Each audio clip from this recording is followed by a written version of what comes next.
the tennis fundamentals, the serve, the volley, and the smash. This month we are doing tennis. What better way to take advantage of the great weather than with a game of tennis? I have no chance in the match. He's the number one in the world, and I'm playing with a metal hit. Today on Nice Point Podcast, we're going to talk about nothing but the French Open. How could we not? And I have a very good, different format to talk about the men's and the women's. They're both very straightforward because the tournament has been so unanimously crazy that I actually think it makes it very easy to talk about.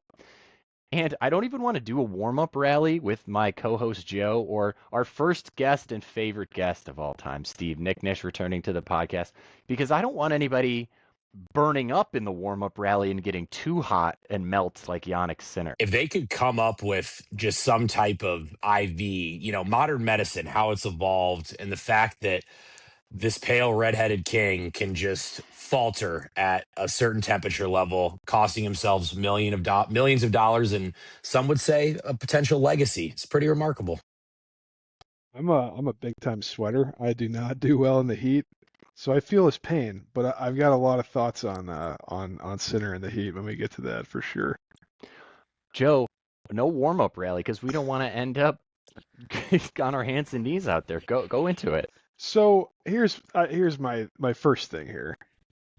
It was in the low 90s, right? That's what the highest temps in Paris, like over the last few days, were like 91. I've seen like 90 to 95 the days I'm watching. Sure. It's not like it's 104. Like, okay. It doesn't sound that hot to me. Like this is the Des Moinesian coming out. It just doesn't like. Maybe we are used to living in the Midwest here, where it's like 100 degrees and super humid, but it just doesn't seem like it's that hot. Like a professional athlete at the level that they're like training at, it just seems like. I don't know, but I guess if you're not used to it, that can happen. But it just blows my mind. Here's what I'll say. Joe, go ahead. Finish. Sorry. Well, I was just going to say, I guess they are out there for like 4.5 hours too, just playing tennis, hitting the shit out of the ball, running back and forth. So I guess that's true. But go ahead. My aunt and uncle were actually there, and I will say, Joe, when I went to the U.S. Open, it was about 103 degrees. I was probably there for 8 hours. I'm not saying I might be tougher than Yannick Sinner, but I think the conversation could be open. And yeah, I agree with you, Holman. I don't think it's that hot. And he's also been in clay court season, and his job is to play a sport in the heat. And it's one thing for him to maybe play a little worse, but it's another for him to be up 2 sets, 5-1, and then lose to a not top 40 ranked player. Yeah. And I guess I did say, like, maybe if you're not used to it, but like the other thing is like, shouldn't they be used to this? Like, I feel like it's really hot in Australia in January when they're playing the Australian Open. It's really hot in France right now. It's going to be really hot in London in July. It's going to be like Steve just said, it's going to be really hot Labor Day weekend in New York. Like, they're all going to be super hot. Like, I don't know. It just seems like you should be used to it. Indian Wells, Miami, right? Monte, the Riviera. Like, yeah, that's pretty much the tour. He lost to Cerundolo, and if you double check the score, it was not the good Cerundolo. So Francisco Cerundolo is a sort of guy that's been on tour and is kind of mid for a long time. Lost to this guy's little brother, being up 2 sets. I can tell you, I woke up that morning. I've been trying to figure out what days to go. I'm 3 days in office, so I kind of want to be work from home on the 2 best days of action. But I woke up, love this. Checked the box score. I've mentioned it before, so I'll just share it. I had under 31.5 Sinner. So basically there was 25 games that had been played when it was 5-1 Sinner. And I get into my cubicle just thinking I made a little profit and just checking the other scores. And I just see that it's 5-5 in the 3rd set. And when I tell you it's the most stunned I've ever been, it's up there. Like, when Yannick Sinner is serving up 5-1 against an unseeded guy, there is no world where you expect that match to be any longer than 2 more minutes. But here we are. Yeah, he was up 5-1 in the third set, right? Yeah, 5-1 in the third and serving. What That's in absurd. God's name? Yeah. It's one of the most stunned you've ever been. It's one of the most stunning results that in a sport. I don't know that's ever happened, whatever. But like, basically, we came on the pod, Steve, last week, and we're like, well, it's weird to talk about the men's because with no Alcaraz and with actually so many other even contenders injured and not participating, we can't find our way to work around talking about how this isn't Sinner's tournament. I did bring up, Joe, as you'll recall, the sun, did I not? We definitely did. We did talk Heat. We talked about Sinner wilting in the Heat for sure. That was discussed. Then let me do a Sinner counterpoint defense as the resident Italian. Not that I'm the biggest fan anyhow, but it feels like the Heat and the Sun, Joe, against all your points about like how can he not just get his shit together. It feels like it's affecting a lot of the matches. We're having people looking worn out. We're having a lot of upsets. We're having a lot of we're having a ton of five setters and a Yeah. ton of five setters where the person comes back from two down, and it feels like some of that is like if I just hang on and outlast this person, that will work out for me. We'll have another key one to talk about for sure. Yeah, there have been a ton of five setters, and obviously that makes it a lot harder in the Heat as well. And a lot of guys coming back from down 0-2 for sure. Yeah. Who was it? I saw someone was like completely collapsed after the match, just laying on their back on the court, and had to be like had to get some kind of attention after the match. I'm not sure who that was, but like couldn't even like his opponent had to come over and shake his hand like while he was laying down. It was wild. I've never seen that. Well, and there's been a few where I think because of the discrepancy in levels with all the upsets, you've had matchups like Tiafo Feria yesterday where you almost could convince yourself that if the better player won the third set, same thing with Jodar versus Karina Busta today. I watched both matches, and the second that those guys won a tough third set, it was curtains. Where because of the heat and just because usually a higher seeded player is going to have better fitness and longevity, they're used to playing five setters more at majors. It's kind of been inevitable. Where, yeah, I think that I was actually getting into it surprised that Fonseca won because after that tough third set loss, based on what I've seen, I thought that was a perfect scenario where a Casper Ruud would just grind it out and then go and win three straight sets and take that home. You make a good point. So Tiafoe, one of the many that was down 0-2 and goes on to win. I had a feeling as soon as we got into Fonseca and Ruud, I was like, this has to be five sets based on how this tournament is. And you're right that Fonseca going up the 2-0, I mean, patterns are patterns, nonsensical as they are. Okay, here's my straightforward format. Let's eliminate one more guy, and then we'll try and go down. What I want to do is the list of like, for men's, the most appropriate conversation, the one that everyone's having is, so who the heck is going to win now? And the other, after we started with no Alcaraz and then we had no Sinner, because of the sun, we then lose in extraordinary fashion. Novak Djokovic. Did you guys get a chance to watch Djokovic and João Fonseca? I did see a little bit of the fifth set of that one. Fonseca going totally drop shot after drop shot there late in the fifth set. And it's just Djokovic just smiling and laughing. He was just executing some great drop shots. Joker had no shot of getting to him. It's pretty incredible to watch. But I missed the first couple sets though. But yeah, late in the fifth was incredible. I wrote down the smiling as well. This was such good tennis, and both players knew it. Both just pushing each other to the mental and physical limit in another hot five-setter, theme of the pod. And they're just like, they were really appreciating each other's level and what they were both able to come up with at some points, or what the other guy was able to come up with at some points. This was good, pure, positive sport right here. Well, and Joe, you go ahead. Sorry. I was just gonna say a lot of high level tennis being played in this tournament from what I saw. Even that Carreño Busta Hodar match today was just like, I mean, they were just hitting the shit out of the ball back and forth. Hodar down 0-2, comes back to win, right? Yet another one? Right. Yep. What? None of this makes sense. How can we pod when these are the results that we have? We're supposed to be professionals here. We're working with nonsense data. It's tough, boys. And I'll tell you this, Joe, you laughed, but I was stuck at work Friday. Company normally gives half days on Friday. I was busy, increase in shareholder value. So I had to actually work during that Friday afternoon slate, which was Djokovic Fonseca. And I think Rude was playing a tight match as well. And so I did catch glimpses in the tail end, but I was basically angry the rest of the day Friday that I did not get to sit down and watch that like it was the Super Bowl.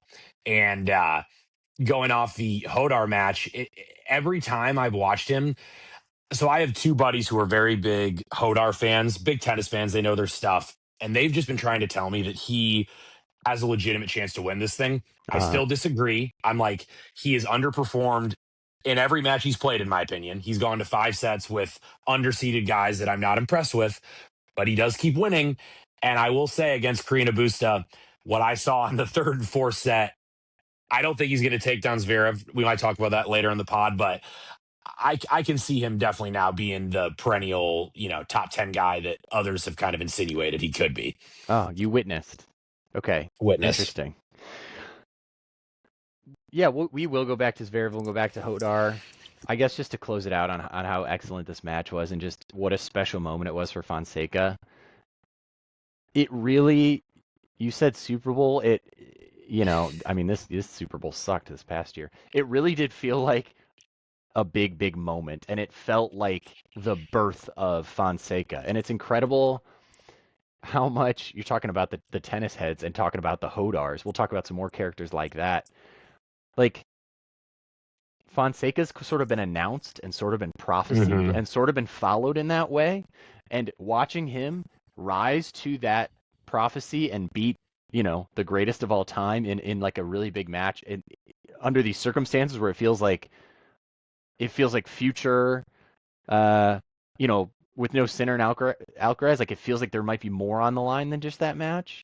And Djokovic playing very, very well and Fonseca outplaying him and rising to the occasion.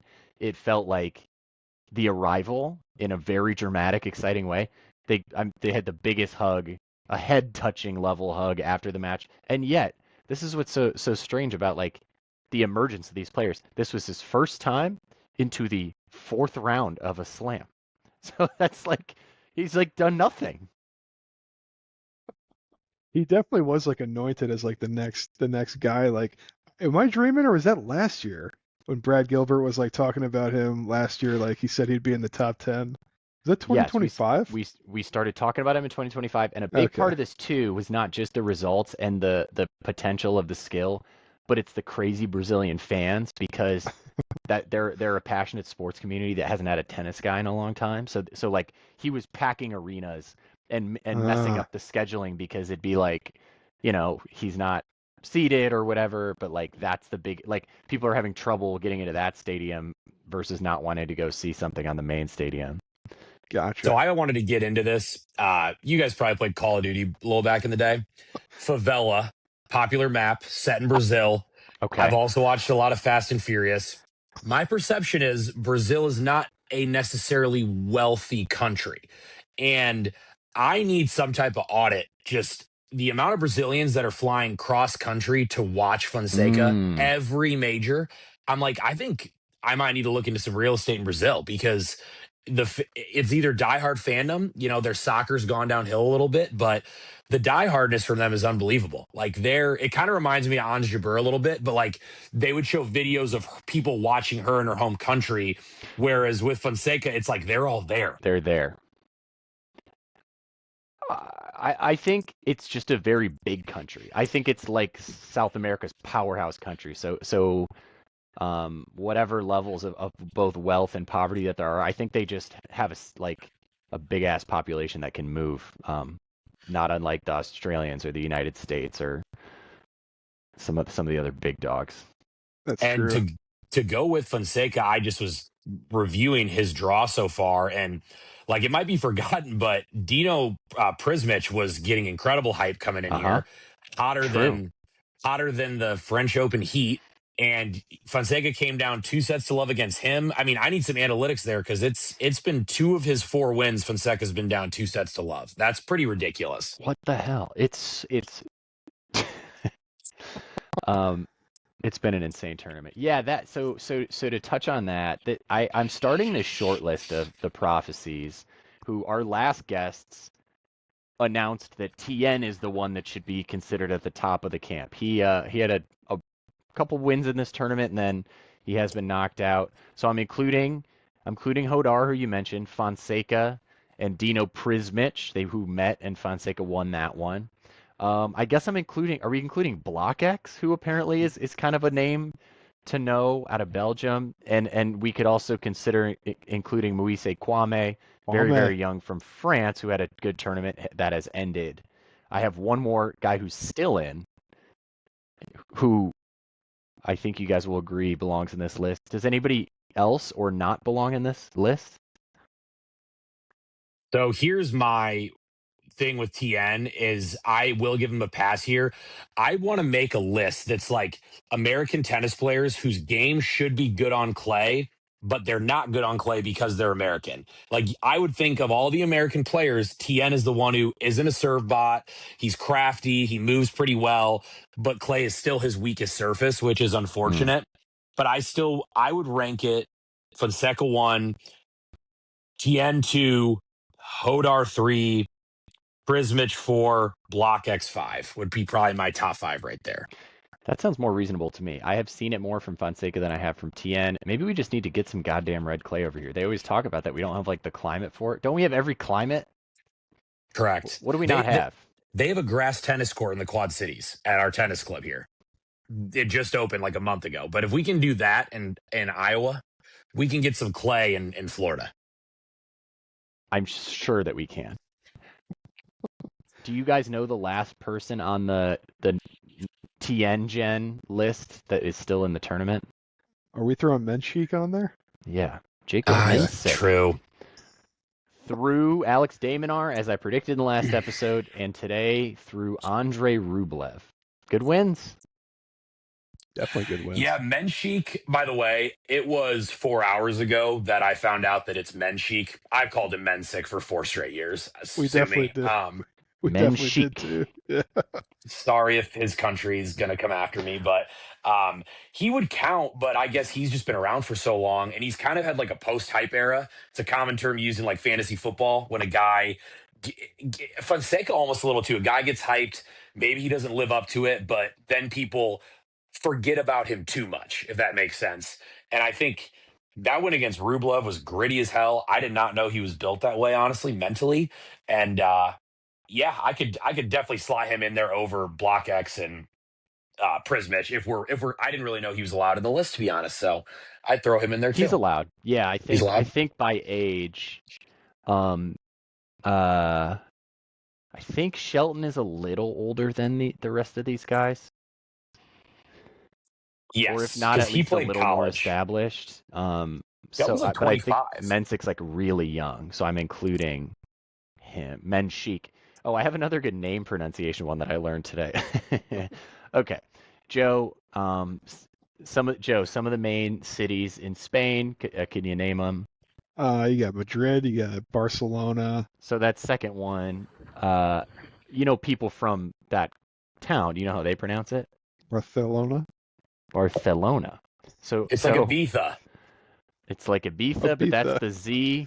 Here, we've been following another young Spanish player. I don't. Maybe he's in Gen TN. Who knows? Landa Luce, I heard it called today. If you're using that Barcelona pronunciation, we've been saying Landa Luce. Apply that little th if you want to sound really sophisticated. Landa Luce. Landa Luce is so much better, though. Objectively. Sorry, Spain. You heard it here, Spain. Thank you for listening to Ninth Point Podcast.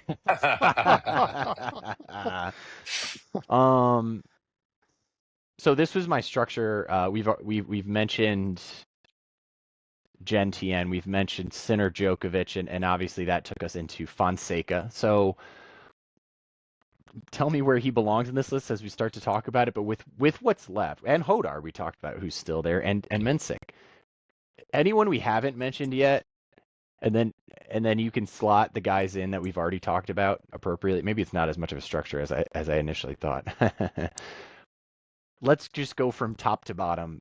Who's likely to win? Joe, would you like to begin? Because I know what you're gonna say. I feel I'm ashamed of myself. Just absolutely cowardly that we didn't pick him last week. I like the whole 3 weeks leading up to the French Open. I feel like I was laying the groundwork to pick him, and then I just couldn't do it last week. It felt irresponsible not to pick Sinner. We could not pick Sinner. Correct. We had to pick Sinner, but you are ashamed now. I'm ashamed. My tail's between my legs. I can't believe I didn't pick Zverev. It's gotta be him, right? Although Hodar's playing great now too. I honestly Zverev has to win this tournament. He's been in the and I know our guest last week they don't like Zverev, but he's been in the top 5 for a decade. You would think a guy who's been in the top 5 for 10 years is going to win a slam at some point. Medvedev got one. Dom Thiem got one. I believe he beat Zverev in the U.S. Open. I just feel like he's got to be thinking like, this is my time. He's got to close it out. I'd go with Zverev. So a little funny question from your guest who follows. What do you think we're looking at betting line ish Zverev versus Hodar? Because it's not necessarily what I expected. I think it's a relevant question because people have been acting like Hodar has a good chance to win, but he obviously has the toughest path because he's the most likely to lose in a day. Right. I don't know, but people have been acting like he has a chance. Once Djokovic was eliminated, Hodar was the second likeliest to win. This is a guy we just have not even talked about on the podcast very much. This is a person that people don't fucking know who it is. He was second most likely. So yeah, there's that prophecy shit is real. So I'm guessing he has a better chance than you would have expected when you looked this up. So yeah, Zverev is minus 310, which would be like $31 to win $10. I thought Zverev would be a bigger favorite than he is, but I don't know. Maybe I'm biased with Hodar, but like he had a close-ish match with Duckworth, who's like a nothing to me. I don't know. I think Zverev's going to kill him personally. I think it's going to be straight sets. Wow. I do. Wow. Oh man. That is a little disrespect to Zverev potentially. In addition to the prophesying of Hodar. The other funny thing that I was reflecting on is how it was actually kind of disrespectful for us all to assume Djokovic wins once Sinner's out and have it be such a big deal that he fell. Like it felt like all the eyes after Sinner turned to Djokovic and then they turned the following day to Zverev. If you're Zverev, like the results just even this year on clay and even just this like I guess Djokovic was in that like beat Sinner head to head. In Australian, but like in the clay season, Djokovic wasn't doing shit. He's really hasn't played that much this year. He showed up at the clay season and didn't have a lot of good results at all. So there's no reason we just think that he gets to cruise through. At least versus Zverev, who shows a lot of that evidence.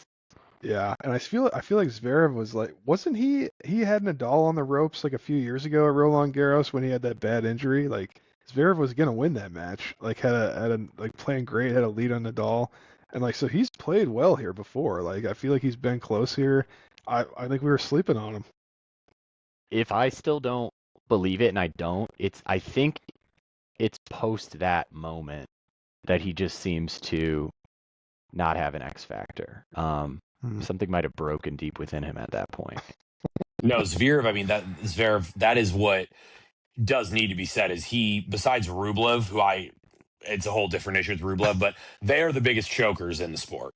So if you're talking about, it's one thing to just like lose matches you're expected to win, and you just have a bad day. But like Zverev will routinely look good be in pole position to win a match like that and then just epically choke and shit the bed.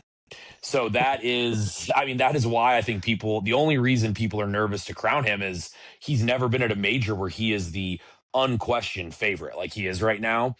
And he has done what he's supposed to do. He has not dropped a set yet this tournament, but he could go into a match with Hodar, and Hodar is 3 times better than anyone he's had to face yet, and he might just crumble. That if Zverev takes care of Hodar and like doesn't play nervy and getting in his head, then I can be a lot more confident in saying I will expect him to win.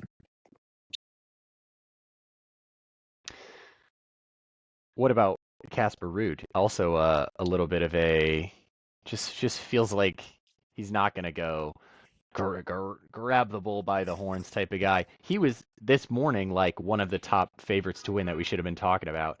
I did not understand that. I was like, Fonseca's going to beat him. I agree with you completely, Joe. And the same thing, like the Tommy Paul match, I'm like, Rude was a pretty decent favorite in that match. And I thought Tommy Paul completely outplayed him. I mean, Paul kind of choked in that match a little, you could tell he was playing in the underdog spot. He was going for shots he shouldn't have been going for. But it's kind of what I've been comparing to Hodar, where it's like every match, Rude has played worse than I thought he should have played. And every match, people have been hyping them up more and more. I don't get it. Yeah, and listen. I'm just saying we'll see on Tuesday. But throw Tommy Paul and Casper Ruud on the down 0-2 comes back to win in 5 match train. If you're listening to this during one of your chosen 2 work from home days to watch the French, take a drink every single time we come across one of those. So go back and do like 6 already because it's been insane. I will say for Casper, he is like a clay court specialist. This is like his one time a year where he plays well. He's been a French Open finalist before, so I do kind of get that. But that's why he was there for sure. Yeah, and so I was watching the coverage this morning. Jim Courier on the TNT desk before the Ruud Fonseca match picked Ruud to win the tournament. So like, whoops. Yeah, and like I feel like he knows what he's talking about. So like, it's wide open. I mean, literally any guy left, if they won the whole thing, I wouldn't be shocked. Let's start to go down and see if we hit on anybody between each of you that we haven't talked about yet. If not Zverev, who do you look at next? Good question. Honestly, I like Hodar, and obviously they're playing each other. But okay. I know we've talked about Hodar a lot. So we've gone Hodar. Who do you go? Who do you go Guys, to, Steve? What are we doing? It's Fonseca. He's taking down Djokovic, and he's taking down Ruud. No doubt. He's playing super good, and he was the prophecy before Hodar, and with a lot more matches under his belt than Hodar. We're saying it's wide open, but I really actually think this is more of like an Alcaraz Sinner situation where I really think it's going to be Zverev or Fonseca. Like it's pretty. I mean, because you just like maybe if there was like like Auger Aliassime, he's looked terrible, and he's a choker. He did advance, and I have hyped him up in the past, but I don't see it with him. He just doesn't look like he's in form, and I think he's underperformed every match, and he's had a favorable draw. I really think it's a 2-horse race, personally. Okay, I like the FAA thing. I think I've seen glimpses also, like you have, but maybe not enough. I'm certainly interested in that one. I don't believe in Zverev, so maybe that leaves me at Fonseca number 1. We talked Mensik. Joe, any other directions you want to start going? Any love for Tiafoe here? Come on. I'm just such a huge fan of him. The Lululemon fit. He's looking good. He's playing well, and usually he doesn't play well here at Roland Garros. So this is kind of a little out of the ordinary. Maybe he feels like, I usually don't play well here. Playing with house money a little bit, pressure's off. Maybe he makes a further run here. I will say, I just re-looked at the draw. One of my favorite non-American player of the last 5 years. I think I've talked about him on here, but Berrettini. It Mm. hasn't looked pretty, but it's pretty cool that he's around, and Yes. he gets Cerundolo, which is probably the most favorable matchup that anyone's getting. Little Cerundolo. Little Cerundolo, shitty Cerundolo, did beat the greatest player in tennis, Cerundolo. Um, to be fair, the other one though is I mean, he did just absolutely dismantle Lerner TN. And say what you want about Lerner TN, but he doesn't get dismantled quite frequently. Even against some of the top players, he's taking a set. He's grinding out some tie breaks. Flavio Cavalli would actually probably be the third guy, gun to my head, that I would take to win it. Okay, I think that aligns pretty closely with what's currently on DraftKings or whatever, which is constantly being upended, like hour in and hour out. But sure, Cavalli. With Berrettini, I heard Roddick make the good point on his podcast. Shout out, fellow podcasters.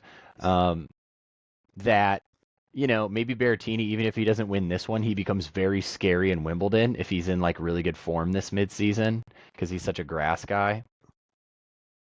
Well, his two-hander, Berrettini used to have that patented one-hander. He's hitting that two-hander a lot more frequently, and I Ooh, think back, his one yeah. his one-hander had more upside when he needed it to when he's going against guys like Djokovic and Federer's when he was younger. But now I think that two-hander has a little more stability, and I think it conserves a little energy too. Because I'll tell you, one-handed backhands they're tiring as shit. So I had phases where I tried to implement it because my two-hander is always the weakest part of my game.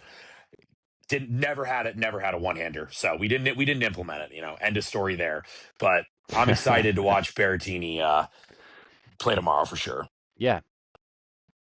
Are you locked in on tomorrow as a stay home with one of the women's matches that we'll talk about after the ad break? Unfortunately, we have been on the record. Love women, love women's tennis, but the men does take usually precedence for That's me. where you check first. Okay. Yep. And Tuesday is so far and away the superior day that I think we're locking in Tuesday right now. And then we might have to do a Tuesday, Thursday because Fonseca and Zverev will be playing Tuesday, Thursday if they win. The match, the match is tomorrow. I think the one that'll be the best match is Tiafoe Arnaldi, just because I think it could be a grinder. And Arnaldi is the type of guy that I could see giving Tiafoe fits. Like I could see a sneaky Arnaldi beats Tiafoe in straight sets. Tiafoe just loses his shit type scenario.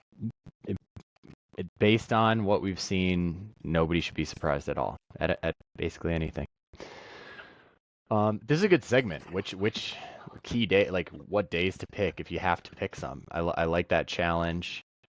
Okay, quickly before the ad break, did Rafael Hodar, who we've talked a lot about, shove a little child today? I think this has been debunked, right? He did not. Seems like an optical illusion. But if you saw it on TikTok, I think we're at least hoping that the answer is no. Because what you see on the camera looks like him not just like bumping a ball kid who's a girl who's like 12, but like it's a pretty good shove. It's kind of a there's a lot of gusto in it. Because he is motioning, like he's making an arm movement, like enthusiastically, quickly, which is like and the girl falls. Right, it's like directed at his box. I think it's just an unfortunate camera angle. And I will honestly say the first couple times I saw the video, I was like, oh, he definitely just pushed her, is what it looks like. But then, like as I've watched it like dozens of times now, I don't think he did. I think it's just a really weird angle of the camera where it looks like he does, but I don't think he did. You're going Zapruder research on the Hodar TikTok. Okay, while we're here, I forgot Rublev's match today. I did send that text in the group. Like, why are we having an hour and a half delay between these matches? And it turned out that they're walking out with the little kids. Apparently, Rublev did not bring his rackets onto the court. and someone had to deliver them to him like 30 minutes after the fact. Jim Courier was just roasting him on the broadcast. Like it's not the mindset you want to be in. They were giving him an out by saying that maybe he had them restrung at the last minute, but Rublev was sitting on the court for like 25 minutes today before the match just with no rackets.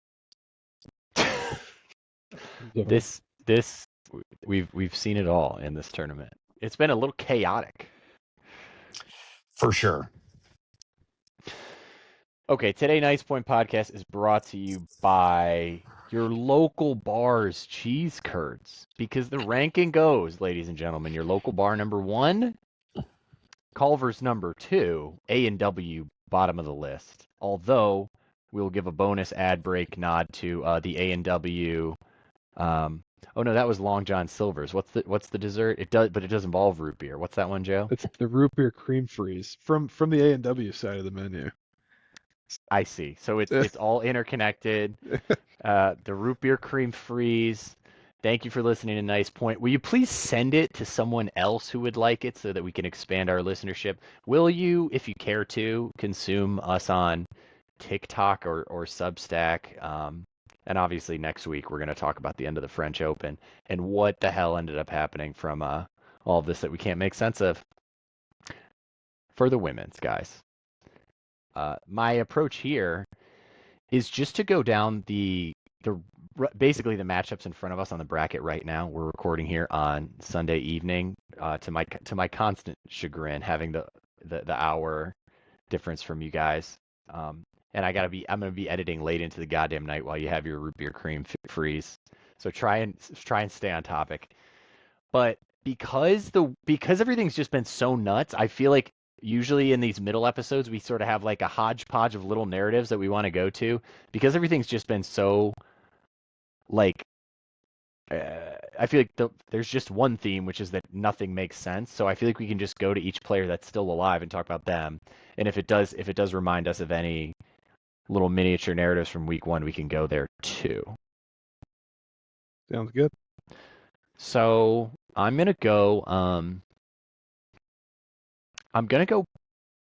Let's start with a banger, and on the side where we're actually still in the 4th round versus having on the bottom of the bracket, we're going to be talking about quarterfinals. So at the top of the bracket, we're going to have this Sabalenka Osaka match that we nodded to in the previous episode as a potential matchup. This tends to be where these Osaka runs that are exciting come to an end, but in this tournament, anything is possible. Yes. Remind me who we picked on the women's side last week. Did we pick Osaka? We picked Coco, sadly. Okay. I've tried to tell you guys in my limited appearances here, she's a fraud. Well, she won it last year. Reigning champion. Yeah, I know. And I'm a hater. Our other guest picked and has been disappointed by Mboko, who we'll talk about actually in the next matchup. And then I think technically Mikhail picked Svitolina, who's still alive, and he also but he had said I would pick Iga if she doesn't have to play Ostapenko, so he was kind of wrong about that one. So he gets half credit, or depending on what happens, no credit. Nobody's getting a lot of credit. Brackets are busted this tournament on the women's, as was the case in the men's. It's just about as bad. But yeah, do you guys think Osaka takes advantage of the madness here? And we don't have our, number 1 many times slam winner Sabalenka going to the final. I think Osaka's got a great shot for sure. It's just power v power in this one. Obviously clay's not Osaka's best surface, but obviously not Sabalenka's best surface either. So I think, like you said, it's been a chaotic tournament. I feel like anything could happen in this one.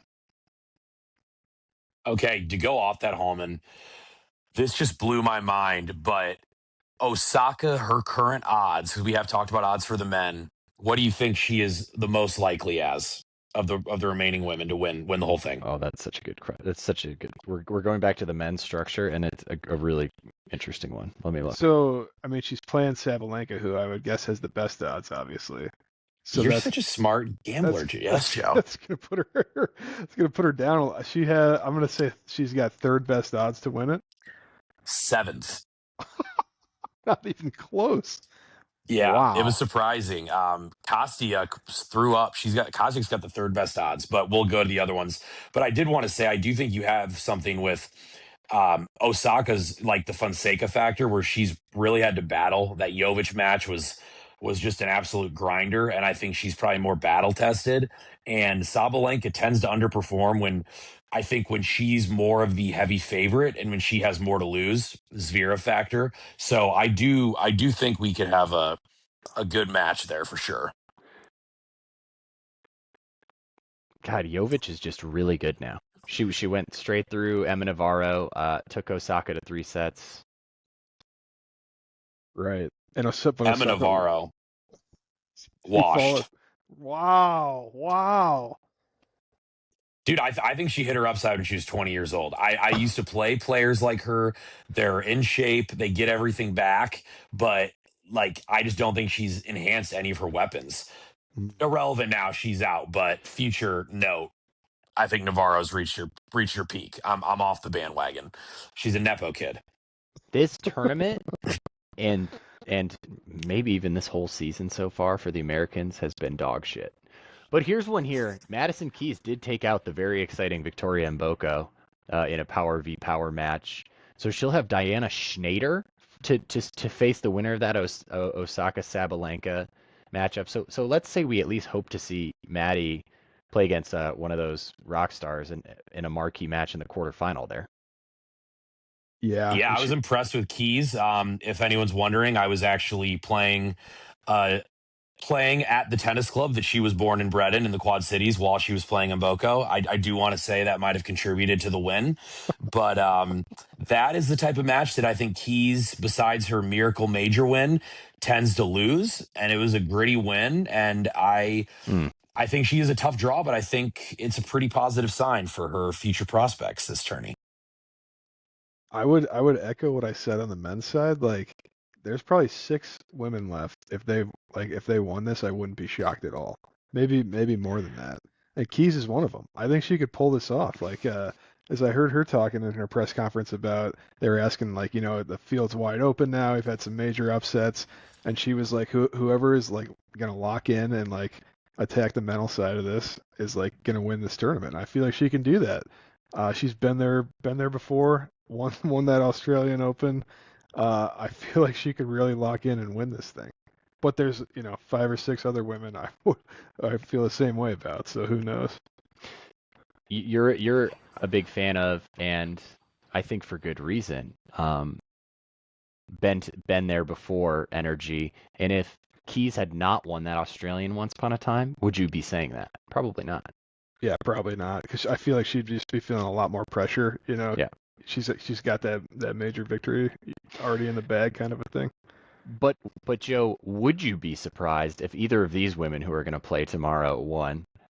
They are named Diana Paris, hometown girl, or Maya Chwalinska. This is a nice point nod for her. That's Maja, but I'm going to guess it's Maya from Poland. Yeah, those are two that I would be surprised if they pulled it out. Yeah. Okay, that's what I thought. We're a phonetically sound podcast here. We're always self-improving. It's a global pod, so we got to do our best. Maya and Diana Paris, one of them will go to the quarterfinal. Absolutely insane for them. I don't have the rankings right in front of me, but they're not high for either of them. Paris, I'm pretty sure, like not even close to the top 100, or really wouldn't even be here if she wasn't French. Chwalinska, as I said, we've never heard of before saying her name right now. They are going to play the winner of the Battle of the Russian Barbies over here in Potapova, who took out Goff in a sort of like nasty, pretty ugly match. And Kalinskaya, who I think used to date Sinner. These Right. are just like sort of model-looking lip filler blondes. If that's your sort of thing, flip this one on tomorrow. Well, and we were talking about Keys, and I will be honest, like I Potapova's probably a solid player, but she has better odds than Keys right now, and that really threw me off as well. So I see those maybe, high odds for Potapova. Yeah. yeah, maybe the smart guys in Nevada are just really high on that game, because I would not have considered her a threat, but I might have to tune in for that one. I think I saw someone on the desk picked Potapova to win today. I don't remember who now, but so maybe they do know something. Those guys in the boiler rooms in Vegas know more than everybody. So who knows? You know, maybe they're just being horny, and they just like the cut of Potapova's jib, which who can blame them? I could see it. Let's go down. We're cruising along now to where we actually have quarter finalists. So Evita Svitolina is a quarter finalist, and I'm flipping around a little bit here because Svitolina and Sorana Cirstea both having these like late career, late 30s runs. Svitolina this whole year, Cirstea kind of in this tournament, but how about that? Yeah, for sure. Those are that Svitolina Kostic match is going to be unreal. Ukrainian national championship here in the quarterfinals. I feel like the winner of that may go on to win this. Those would definitely be two of the players that I would not be shocked at all if they won. Svitolina or Kostic. I think I heard Marta Kostic is undefeated on clay this year, like 15-0 on clay. I believe she won a title coming into Roland Garros here. She's won 2 clay titles this year. Yeah. Wow. So what if she just never loses on clay again? And there's our champion right there. That's just knocked off Iga, who's won here a couple times. So I mean, she very well could pull it off. Knocking off Iga is what I think put the knocked her, like really put her on the map as a chance to win this one. But yeah, we if we were following the Pentazone as we were, we saw this coming out well. We've been talking a lot of Kostyuk this year. Svitolina too, though, feels like so is Svitolina. Is she a title winner? She must have been a finalist at some point in her career, right? Not a title winner, but fun fact, she is French, basically. I mean, Gael Monfils married to him. So I feel like that I'd be interested to see like how much does the French crowd adopt Svitolina as one of their own. Right. But that is always an edge. Like I even watching just watching, I think there's been a couple French players on the men's side that have maybe performed better this year than expectations. And I do always forget about that French advantage, but there's no French women. So maybe that's just the hometown kid now. Maybe. Right. Well, there's Diana Paris.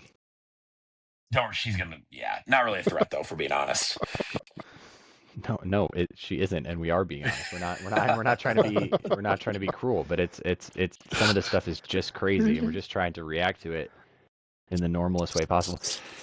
Yeah, the maturity of Svitolina, it's obviously not good on the knees and hips, but that could be really good in a crazy tournament like this where everyone's a little bit we're off book right now. We're like things aren't going as planned. It's a great time for someone with some calm and expertise to take advantage, right? Yeah, and she's a grinder. I think her game, back to the heat factor, translates well. She's just it'd be cool to see. I could see it. I mean, she's always there. Like every major, she is in contention, and I think her optimal scenario would be a couple more upsets. Maybe like her game just is not her game is just not going to be a Sabalenka's game very frequently, but it can be an Osaka's game coming off a Sabalenka victory. That makes sense. Joe, you got that? Yeah, it definitely does make sense. Andreeva playing very well. Are we? Do we hate her? I don't think so. I feel like she's gotten more annoying. Like, honest, I wanted to just bring this up because I thought she kind of came out of the gates like this nice, young, just happy to be here sort. And I feel like she is a little, gets angry, having a little outburst. I don't love her is all I'm getting at. And you're my expert, Hallman. Give me a character study. Was she reading a book between on the changeovers in a couple matches this week? She pulled a book out and was leafing through it, The Alchemist. That's a LeBron. Oh, The Alchemist. That's actually on my want to read on Goodreads. I have read The Alchemist, yeah. That's a flex. What would your, okay, I'm going to throw it out there. Sorry to get off track. What would your, I'm a professional athlete, I'm going to read a book to seem intelligent choice be? I'm going with, I can see it behind Joe right now, Infinite Jest. I've never actually read it, but I've heard it's great. Little tennis wink in there, yeah. I would be doing just like the most intellectual looking like French or Russian novel, like whatever the kind of thing that Timothy Chalamet is reading in Lady Bird that just announces him as like that guy. Yeah, like Tolstoyevsky or like Crime and Punishment, something like that. Yeah. I think I'd read East of Eden. Like it is actually my favorite book of all time. That's a and cool it answer. Also makes me seem like an intellectual, but also a little like it makes you seem American too. That's all I got for that one. Yeah, I like representing the American author as well. My last things to say really here, maybe we can wrap up with like who you really think is going to win this. You can get Svitolina at plus 600. I recommend maybe you do that. And that I actually do love Mira Andreeva. I get a big kick out of her. She does have a lot of personality that maybe she sometimes uses for good and evil. But we call her the Bond villain on this podcast because she's like a little teenager, but very scary and Russian at the same time. So that there's kind of some fun novelty about that.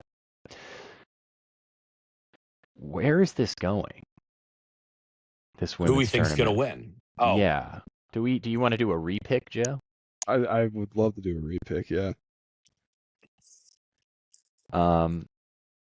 Okay, go first then.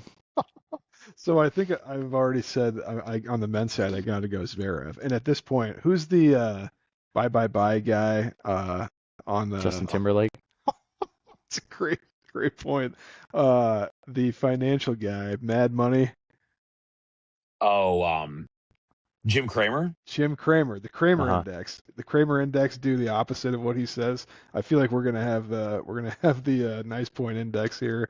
Just do the opposite of whatever our picks are. They haven't been going well. I gotta go Zverev, and I think I'm riding the Marta Kostyuk undefeated on clay train here. Although Svitolina's a tough matchup, but I feel like I gotta go with Kostyuk. Kostyuk, when she won one of those tournaments, did a back handspring. Pretty impressive. Right. I want to pick. I mean, it doesn't matter because it's all so crazy. But I do want to pick Fonseca, and I think I want to stick. Oh, Jesus Christ! I'll just take Andreeva because she's been there longer.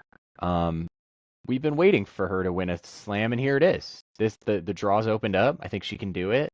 If we're going unconventional with all of this, and we think Sabalenka doesn't pull it down, then I've been bullish on Andreeva a long time. You have been. You definitely have been. She's playing really well. I think I heard I'm blanking on who she beat today, but I heard Mary Jo was saying like Andreeva needs to watch the tape of this match, and this is exactly how she needs to play every match. Like that's how good she was playing today. So she's definitely got the playing very well here in this tournament.